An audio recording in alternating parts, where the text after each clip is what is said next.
All right, guys, we're going to go ahead and cover the presidency of Andrew Jackson. For those of you who maybe didn't catch on fully, you want to use this foldable that we worked on in class. Andrew Jackson, 7th President of the United States. He's going to serve 2 terms between 1829 and 1837. Very important. The Democratic Party that exists today started with the presidency of Andrew Jackson. So you want to tie those two in together. The party that exists today is the party that began with Andrew Jackson. We want to go ahead and analyze the political cartoon that really describes the age of Jackson. Jackson has his own era in its sense because of so many things that happened under his presidency. So if we were to analyze this political cartoon, the number one thing that sticks out is going to be, yes, he's dressed as a king. Why? The United States did not run under a monarchy. In fact, we had a democracy where people rule. Andrew Jackson, of course, is dressed as a king in this political cartoon.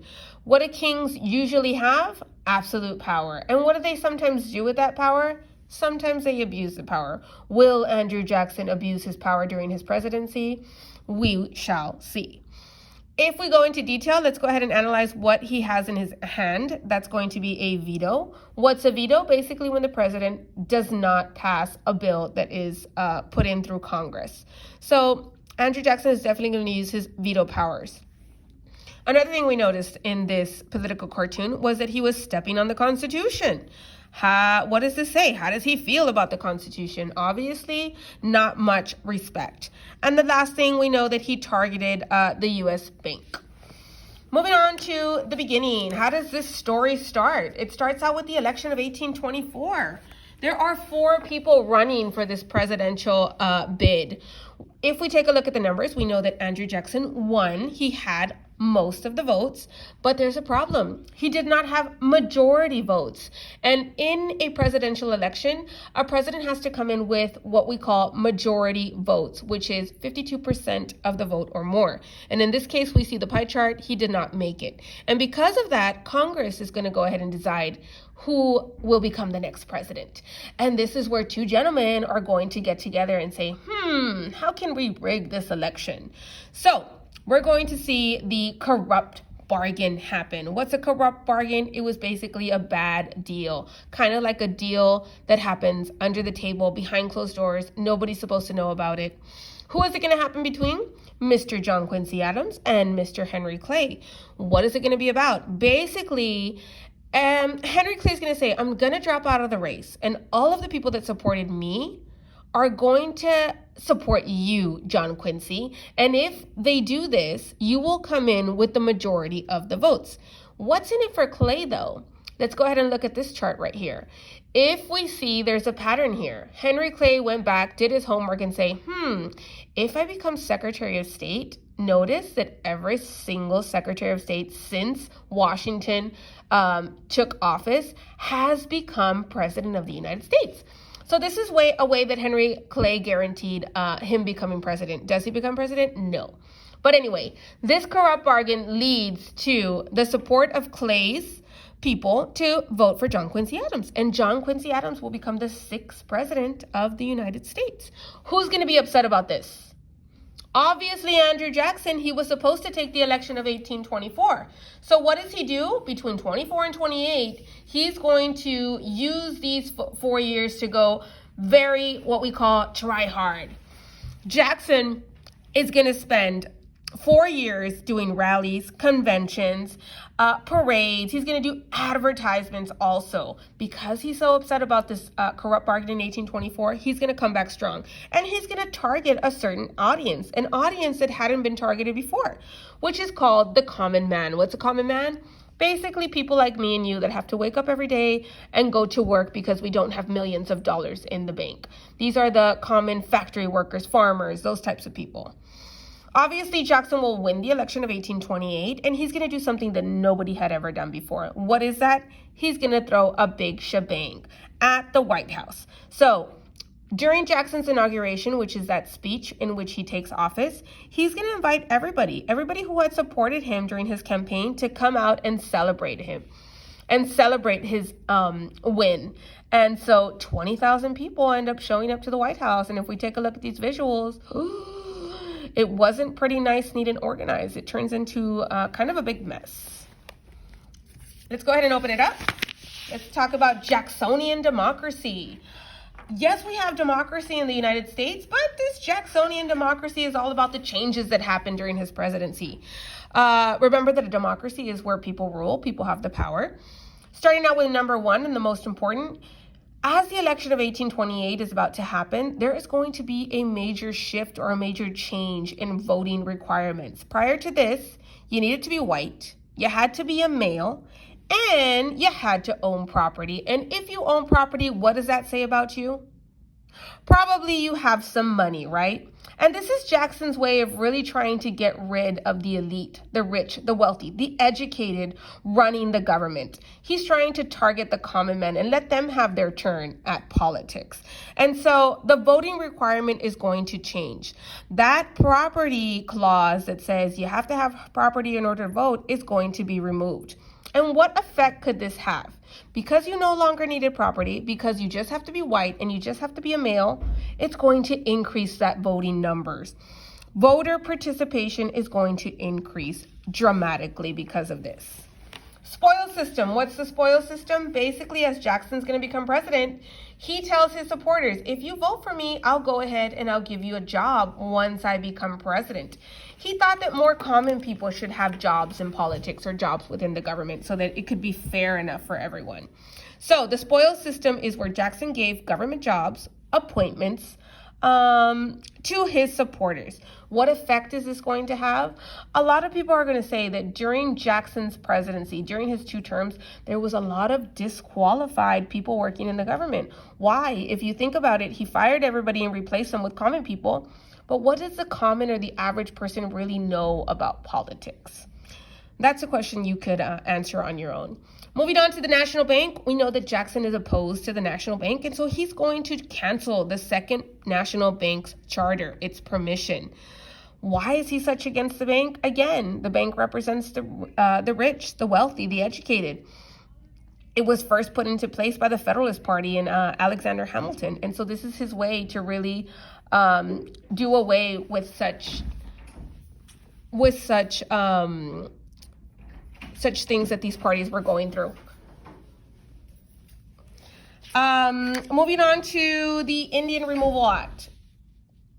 We know that Jackson doesn't like the Native Americans, and what's going to happen during the 1830s, or in 1830, the Indian Removal Act will be passed. And this is going to require all Native Americans who lived in the eastern part of the United States, specifically that Florida, Georgia area, to move west of the Mississippi River, specifically Oklahoma. Now, why did Georgia, the state of Georgia, and why did Andrew Jackson want to get rid of the Native Americans? They actually discovered that there was some gold in the area. And on top of that, the land that most of these Native Americans had was extremely rich for agriculture. And of course, they're going to want to give it to the white settlers. So there will be a couple of issues that arise. One of them is going to be Worcester versus Georgia. The state of Georgia had actually passed a law saying that if you aided or you lived among the Native Americans, you could actually go to prison.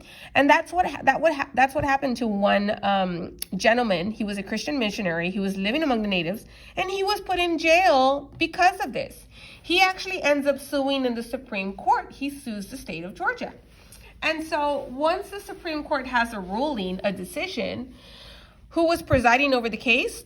Chief Justice Little John Marshall. We've seen him before.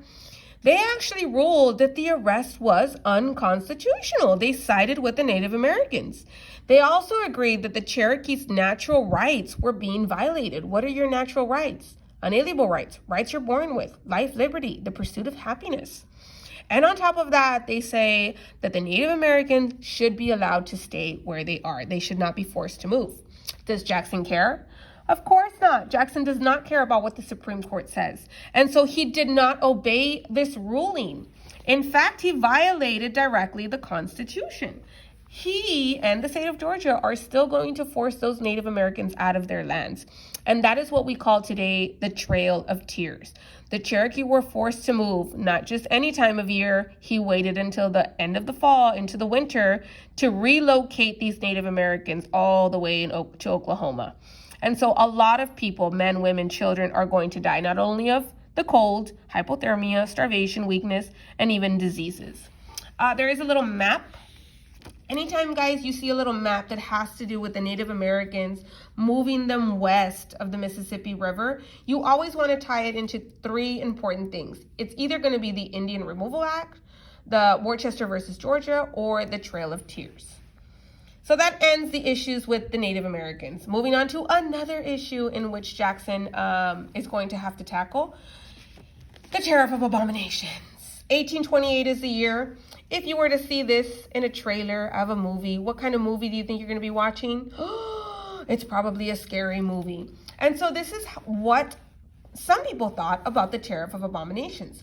What was the Tariff of Abomination? It was basically a tax on all imported goods that's going to happen during 1828. Very important to know before we get into the specifics that if the federal government is passing a tariff, that is a federal law, guys. That means that everyone has to abide by the law.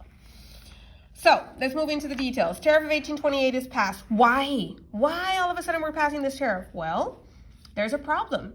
We're industrialized. We're making stuff, especially the North. They're manufacturing like crazy.